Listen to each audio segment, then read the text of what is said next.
Mr. Shipman's class, Mr. Shipman's class. Mr. Shipman's class, Mr. Shipman's class. Mr. Shipman's class, Mr. Shipman's class. Mr. Shipman's class, Mr. Shipman's class. Good morning or good afternoon, depends where you are. Welcome back to Mr. Shipman's class. It's been about 2 shows since I last been back. Now I'm back, yes. And today we have a very special show. In today's show, I have 2 teachers who last year was their very first year of teaching. Now, getting ready to start their second year, we want to see what did you learn last year. So today's topic, before I even start that, let me tell you how you can contact me. If you ever want to contact me, Mr. Shipman, contact me at www.terrenceshipman.com. You can go to the website and do that. You can contact me on Facebook, Instagram, and LinkedIn. Now, let's begin today's show. Let me have both teachers introduce themselves. All right. Well, my name is Mr. Benjamin. Like Dr. Shipman said, this is my second year teaching. My name is Mr. Williams. This is my second year teaching as well. All right. So, gentlemen, let's get this started. And it's a privilege to have you both here on today with the show. And I have 2 men who both started last year. Believe it or not, they're teaching the same subject. All right, let's start with this. How was your first year of teaching? This is Mr. Williams. I'd say my first year of teaching was real challenging. I come from a business background and a military background, so it was something new for me. I don't have kids, so it was my first time being exposed to kids on a long-term basis. So it was challenging, but it was rewarding at the same time.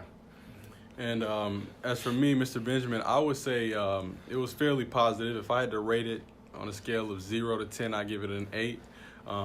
Definitely can improve. I definitely can improve on some things, but overall, I think it was a pretty positive experience. I enjoyed working with the kids. I love the content. Only thing I would say is just the meetings can be very draining, but I know we have a question that will address that later on. Yes. All right. My second question for you both is, do you think having a mentor or being on a strong team helped you at all last year? This is Mr. Williams. It did. It helped a lot. I'm a new teacher, but I'm a little older than most new teachers because I've been working for about 20 plus years. So I can imagine what a new teacher straight out of college would have to go through if they did not have a mentor. So for me, I was lucky. My sister taught at the same school that I taught at, and she taught science as well. And the person on my team, the team lead, and the grade lead, she was a friend of mine. So I was in a very fortunate position having 2 people to look out for me. And I would agree with that. I think you definitely need a mentor. Regardless of how good you come in being able to teach, there's so many nuances that I've picked up in education that I wouldn't have picked up if I didn't have somebody, explaining that information for me. And it's things that you're held accountable for, like paperwork, certain things like that you just won't know unless somebody, pulls you aside and lets you know those things. So definitely that. And then mentor teachers, I also think can help put the regular tasks in a day or difficult tasks in a day, they put them in perspective for you because they've got the experience. So definitely, I think it's extremely important. Yeah, I reflect back to my first year, which was 25 years ago. I had great mentor teachers. Miss Perry Ragler, the second time I mentioned her on the show. She took me to the side, showed me how to do lesson plans, showed me how to put in grades, just took me under her wing. We still keep in touch today. It just showed me how to be a great teacher. All right, question number 3. What do you love the most about teaching? This is Mr. Williams. For me, it's the kids. The job itself, it has its ups and downs. As we mentioned before, there's so many unwritten rules, so many nuances that you have to kind of figure out on your own. No matter if you show up with a bachelor's degree or you have a doctorate degree, it's still on-the-job training. So when you peel all of that away, it's the kids at the end of the day. When you start at the beginning of the year with a kid who's just a knucklehead, and by the end of the year, you guys are good buddies and you see that he's learning, it's kind of fulfilling. And believe me, I had my share of knuckleheads last year, but now I have a lot of good students that I passed on to the next grade. And I can go on and on about what I love about teaching. I honestly feel like I'm not literally stealing money, but a lot of times I feel like I'm stealing money from the county in terms of, I can't believe they're paying me for this sometimes. I teach science, and so I love science, specifically life science, 7th grade. Like I spend my time reading science daily and watching YouTube videos on science. So you're gonna pay me to talk about that. I love that. And then like Mr. Williams said, I love working with kids because I just like, interacting with people that have different personalities. And specifically in middle school, I think that's the time where it's like the make or break period a lot of times for a kid in their adolescent life where they can either go down the right path or the wrong path. So I love being an agent of helping a kid realize that you can go down the positive path. And because I'm young, I think I have a part in making it cool for kids to be intelligent, if that makes any sense. So I definitely love it. Okay. Here we go. Here we go with the good question. What do you like least about teaching? I'm going to go ahead and jump off in this one. I'm going to say this one. Meetings. And I kind of have to play devil's advocate because I understand some things are mandated, outside of the building, but it's draining. Like, and I get it sometimes because I know sometimes there are people who are not doing what they're supposed to do or whatnot, but that is the biggest thing. If I could put any bug in any, principal's ear or any county's ear, draining. I haven't really gotten burnt out yet, but if I were to get burnt out, that would be the biggest thing that would cause me to get burnt out, not the kids. I can say that, confidently. It's not the kids. It would be sitting through hours and hours of meetings. That's the biggest thing for me. And I agree. Me coming in with about 20 plus years of experience, I'm kind of used to having these marathon meetings. But the one thing that kind of bothered me is the restraints that you have in teaching. I know it has to be regulated by the government, but sometimes it seems like you're trying to teach with one hand behind your back. It's so much I want to kind of get out there because I have a lot of experience just living life, and these kids don't know what they're facing yet. But sometimes I feel that I'm limited by what I can and cannot do. I teach to the standards, but sometimes the standards don't necessarily cover everything they need to know. There's some things I'm not supposed to talk about, and I teach within those limitations. But there's some things these kids need to know, especially our kids. Mm-hmm. So that's kind of frustrating. And I guess as the years go on, you become a more experienced teacher. You learn how to work within those limitations. But as a first-year teacher, it was kind of disheartening. Well, I tell you, from both of y'all response, I agree. The meetings, just think how I feel. You're 25. Shit, right. I'm sitting in meetings like I think I've heard this about 10, 15 times. Yeah, exactly. And I'm trying my best just to keep...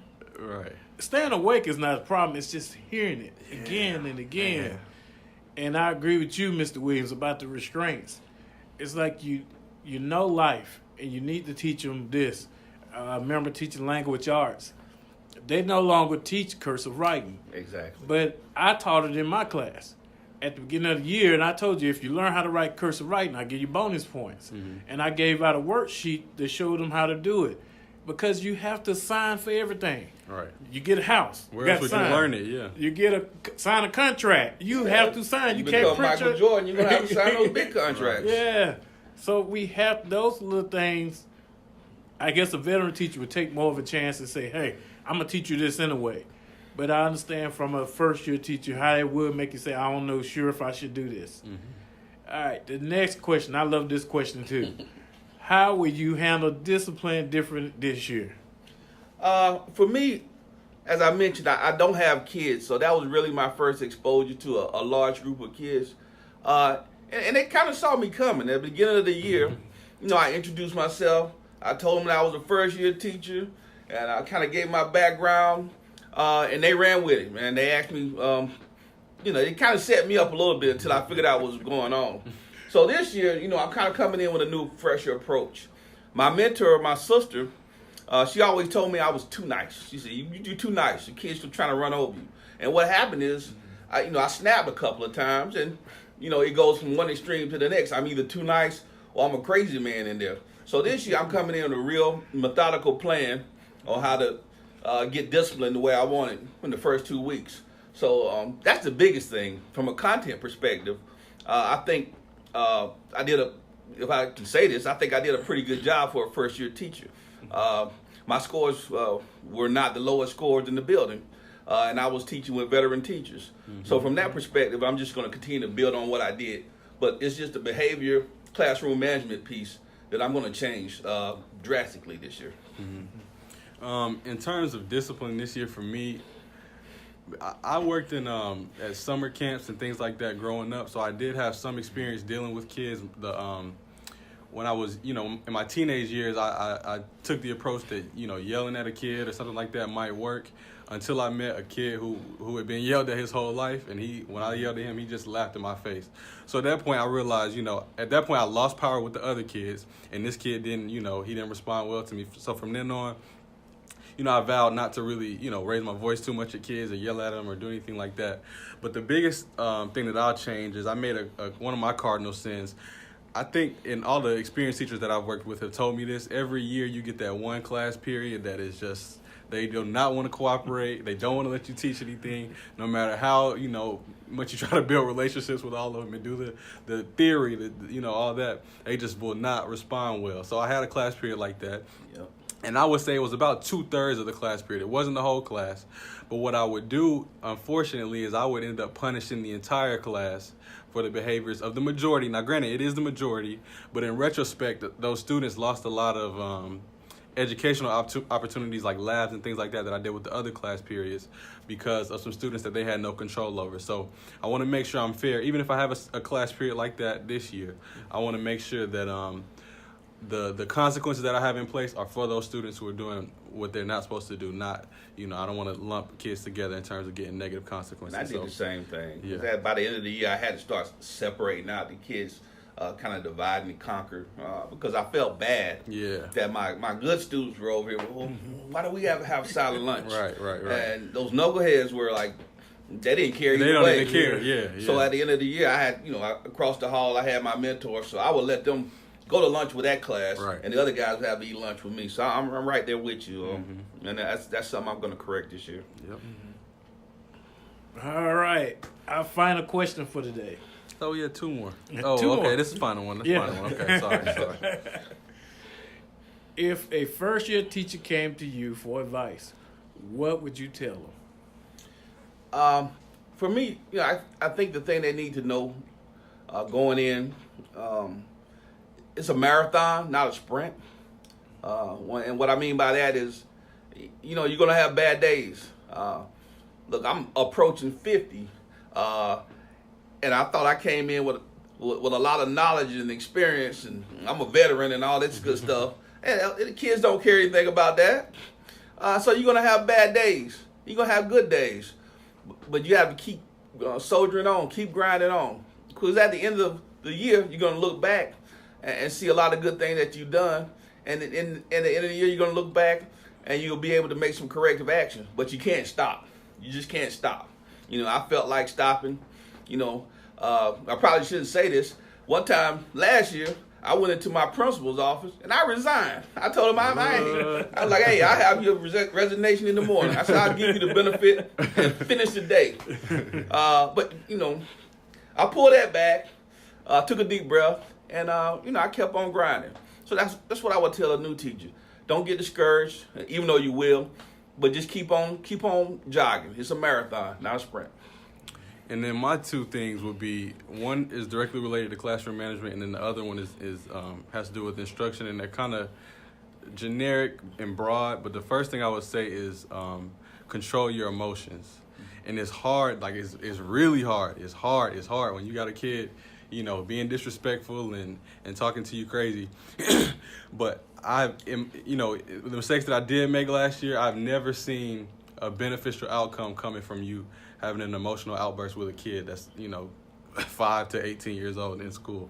So I would say that's the biggest thing in terms of classroom management, because if you can control your emotions and not go back and forth with kids, I think that cuts down on a lot of just unnecessary classroom combativeness from students. And then the second thing is, even when I'm lesson planning, I try to think like, if I was a 7th grader, which is what I teach, what I want to sit in for this lesson, even if it's a day where we're just doing a lecture and they just have to listen to me talk. Unfortunately, we do have days like that. I try to plan it where the videos or the little break, the activities that are little breaks in between that presentation are things that I would want to sit through as a 7th grader. And like I said, that's an instructional piece, but that's also a classroom management piece, because the kid is enjoying what they're learning. They're asking questions. And in middle school, you're going to have questions. Like, if you make the information interesting, it's not super hard to keep their interest for most kids. So I would say put yourself in that kid's shoe and see if they would want to sit through your class, and that'll help you with the instructional piece. So those are the two biggest things. And listen to your mentor teachers. Like, if somebody has experience, you want to listen to that. Like, you don't want to walk in. Please listen. Yeah, like, you want to. If I got advice, I'd just shut my mouth and listen and just did whatever they said. So, not blindly, but if it made sense and obviously it was coming from a place of experience, I definitely. And even for new teachers, you got to remember that things have changed. Even for you, I know the schoolroom is totally different than it was when you were back in the 7th grade. Right. And this is a different world compared to when I was in the 7th grade. So just keep that in mind, and you got to be flexible. Yeah. All right. Guys, you did fantastic. We're at the part of the show where Miss Williams, Prudence Williams, is not here today to ask me, Mr. Shipman, do we have any questions? Well, we didn't have any questions this week, but the book finally came out, Mr. Shipman's Kindergarten Chronicles, not December celebrations, the first day of school. Okay. It came out Thursday, and it has been doing fantastic. People all over the world have been responding to the book, from Ethiopia, Ghana, Switzerland. I'm having people all over just say how much they love the book. As a matter of fact, even on Amazon for the last 2 days, and once this show is over, I got to check it to make sure. The last 2 days, the book has been temporarily out of stock. Now, we all sitting back trying to have. It's a good problem to have, but I'm like, Amazon, I need you to hurry up and get some books in. And it's been fantastic. I've had several interviews, podcasts, we had several things that come out this week. A TV station got in contact with me, but I wasn't here at the school. So we're looking, hopefully we can get that scheduled. We're trying to get a couple more things going. It's been just a fantastic week. If you can't get it from Amazon or Barnes & Noble, hey, go to my website. I have a big shipment coming in. You can get it directly from me, and I kind of discount it. Don't go tell everybody. It is a slight discount online if you buy it from me. But it's been a fantastic week. We're looking forward to keep going into this season as we get closer to school getting started. And thank you. In closing, again, as always, I want to make sure if you want to get in contact with me, you can go to Facebook, LinkedIn, Instagram, or go to the website, which is www.terrenceshipman.com. And in closing, my favorite words I like to say every time: I am special, I am smart, I am somebody. And please share, and subscribe to this podcast. Thank you very much, and we'll see you next time.